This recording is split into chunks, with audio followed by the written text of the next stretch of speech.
The EMPA-REG trial and the results from the EMPA-REG trial that were released in Stockholm in September of 2015 were absolutely groundbreaking in terms of now, for the very first time, having a diabetes drug that showed significant cardiovascular risk reduction. I was fortunate enough to be there in Stockholm. It was like going to a rock concert. People were running in trying to find chairs and tables because they knew that there was a positive outcome. No one knew exactly how profound the outcome was. And we found out that it met its primary MACE endpoint, MACE being major adverse cardiovascular events. That's non-fatal MI, non-fatal stroke, and cardiovascular death.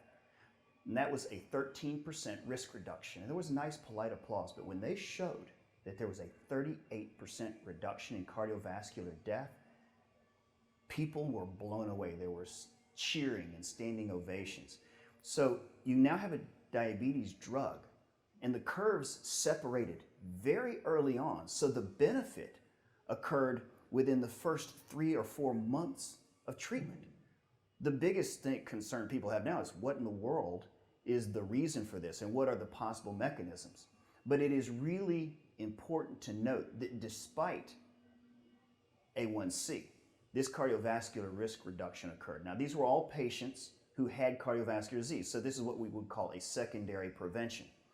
But this empagliflozin molecule now has an FDA indication for reduction of cardiovascular risk with no mention of hemoglobin A1C. It's the first drug to have actually 2 indications from the FDA.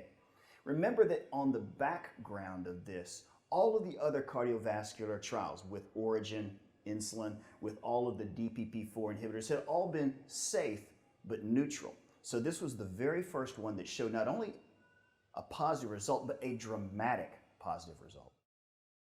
So the EMPA-REG trial now focuses everybody on, the treatment of type 2 diabetes, as we mentioned before, is not only about glycemic control, it's also about reduction of macrovascular risk.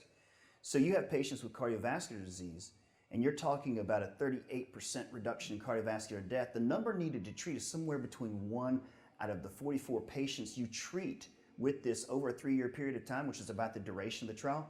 You saved 1 life. Now that's pretty important stuff. I mean, if you have type 2 diabetes and you have cardiovascular disease, I put myself in that position. Don't I want to be on a medication like that?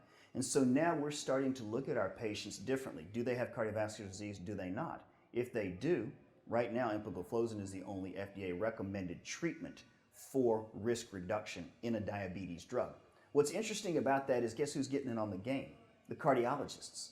So the cardiologists had taken up the mantle of this and said, we need to be doing a good job with this as well. And I didn't mention that also in the EMPA-REG trial, there was a 35% reduction in admissions for heart failure. So not only the primary MACE, cardiovascular death, reductions in admissions for heart failure, but also some really interesting renal data and possible renal protective mechanism for empagliflozin. It's a whole new day when we're talking about diabetes drugs now.